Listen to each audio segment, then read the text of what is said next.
Did you hear me say? I know we like talked about this before, but I don't recall. I had you down, and I know we said U.S. and U.K. Does that mean that there's a? I already did one giveaway. Is there a second one to be given away? If so, Charlie Book Addict has won it, and I apologize if the answer is no. I'm through that.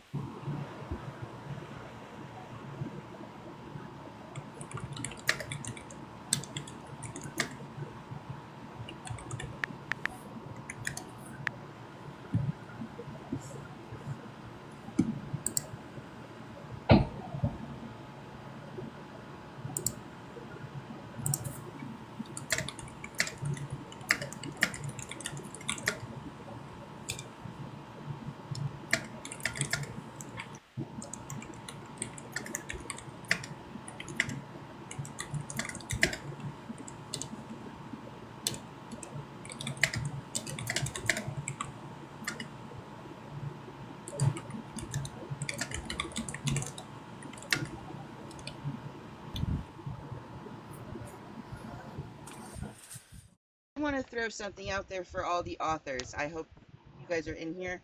I just spoke with somebody and we have a little special treat that one of the authors is going to win. And I will make that announcement when I do the 8 a.m. closings. So if you are an author that has participated in this event and submitted one of these amazing snippets, you definitely don't want to miss the 8 a.m. announcements, because there is something happening for one of you that is going to be amazing.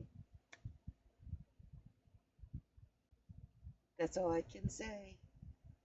I'm sorry I'm torturing you. That is far away, but I promise it's worth it. I promise I could tell you that what we're doing for one of these authors is going to be amazing. With that being said, let's welcome back Klass and Mark. These amazing talents have come together for another snippet, for a snippet. Good evening, Klass. Klass, would you like to tell us a little bit about what Mark is reading?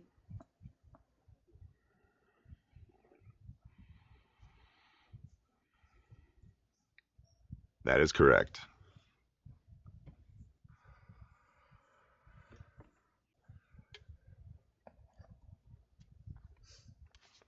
That's correct. And All Mark right. shall turn over. Thank you. No further ado. uh, Bounty of Souls. Good day, Miss Daisy. The boy offered a courteous bow. Good day, Jonathan, Daisy replied with a curtsy of her own.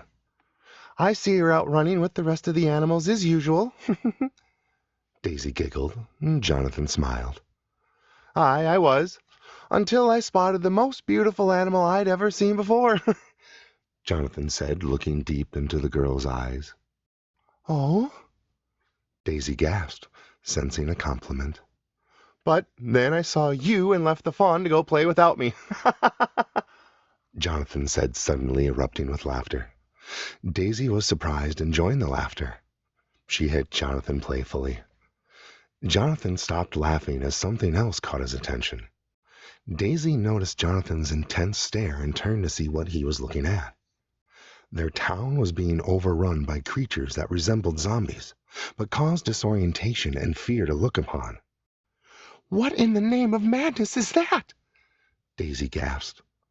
Before Jonathan could answer, a tendril reached out from a dimensional pocket not visible to the naked eye and grabbed Daisy. Daisy! Jonathan gasped as he reached to grab hold of her. Jonathan! Daisy screamed as the tendril ripped her through the dimensional rip. Jonathan reached through. He managed to grab her dress tightly. He was but a young boy, however, and the tendril possessed greater strength. The dress tore, and the dimensional ripped close, leaving Jonathan standing alone, holding the torn fabric of his childhood love. He was standing in shock and rage, when one of the creatures came upon him. It struck him hard and knocked him to the ground. He dropped the torn fabric as he impacted and rolled over to see the nightmarish creature preparing to finish him off. He focused. He struggled to keep his attention on the features of the creature that were impossible for the mind of an adult to understand, but not for the mind of a child with an imagination. Jonathan was scared, frightened beyond words as he viewed the creature. Its facial features seemed to move across its flesh. An eye might trade places with its nose, or an ear might move to the top of its head.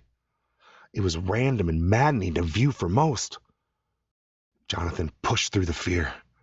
Jonathan rolled to his feet, drew out his small dagger, and drove it through the skull of the creature. The creature was heavier than Jonathan and fell upon him. Jonathan roared as he twisted the dagger over and over to widen the wound.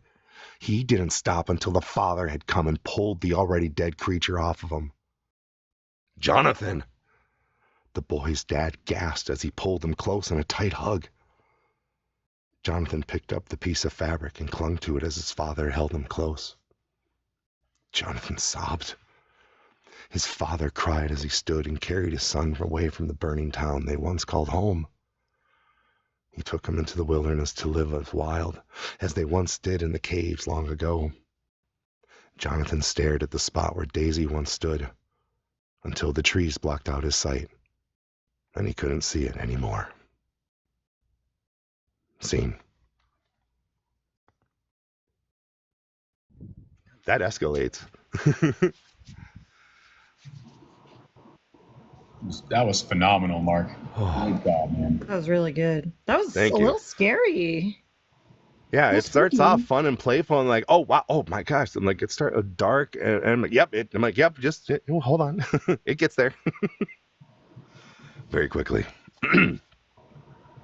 So, That was awesome. Thank you guys. mm-mm-mm.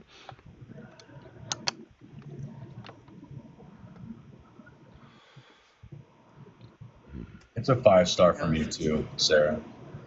yes. 5-star, definitely.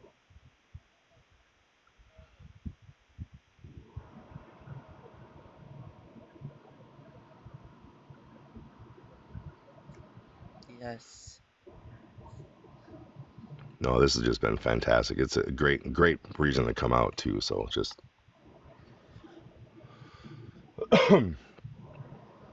This is your voice on a cold, Mark. I yeah, can't even imagine what it is not on a cold, you know? a little less nasally, a little more up, a little more up. But yeah, this is just tired. This is resting right now. A little more up here. But we just bring it up a little bit, and here we have our narration resonance, and away we go. In the business, we call this a resting pitch face. Yeah, my resting pitch. Good morning. Hello. Welcome. You've got mail. Fight.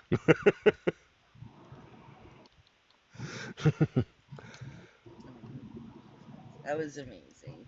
Thank you guys.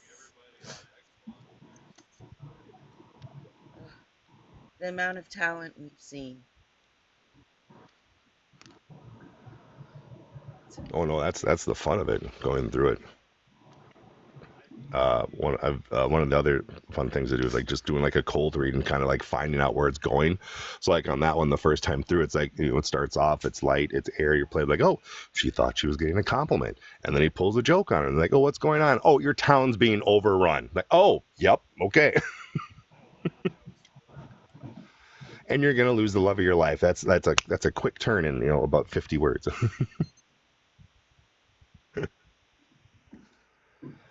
In a world, one man with a head cold does his best to narrate. I will find you, and I will take your NyQuil.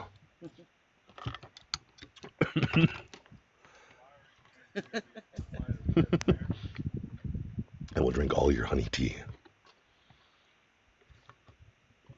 The honey tea.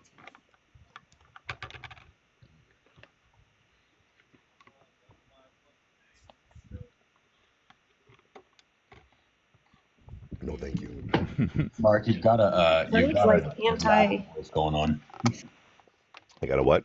Sorry. You got a Drax voice going on right now, like a Drax. Dave Bautista Drax voice. Oh yeah. It would not go over my head. I have alarms and my reflexes are too fast. It's perfect.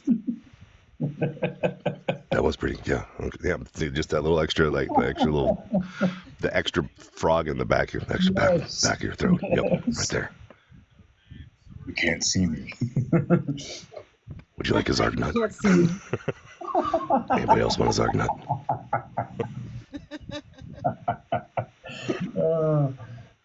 I've lost my mind. Yeah, you guys, bravo, by the way. You guys have been crushing it. Are you still going? Have you taken any breaks at all or naps? Because I won't say how many I have. I drank a Monster. I had a Mountain Dew and some energy drinks. Yeah, she likes There we go. water. Guys, mind if I do another? water flavored. Go ahead, Joe. Sorry, do you mind if I do another schmivvy? Yeah.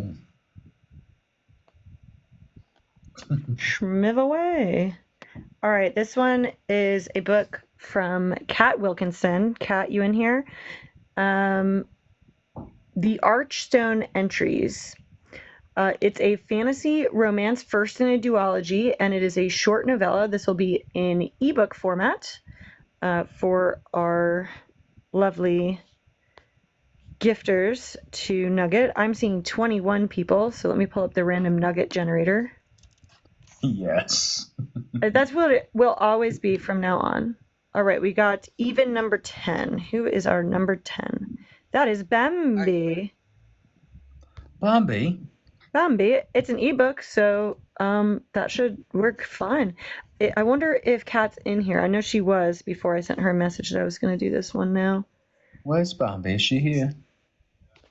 That's pretty good, Max. Bambi, it's Tuesday, isn't it? In it. I'll shoot them both a message. Bambi's here. She's Okay. looking around there somewhere. There she is. There she is. I think you might be connected with Kat, but I'm just gonna say message Kat Wilkinson 90.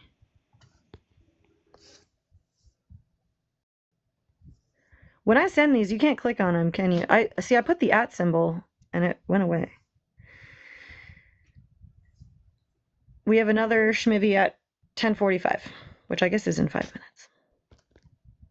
So whenever the next clip is done. Sounds good. Our next clip is Yell Canny.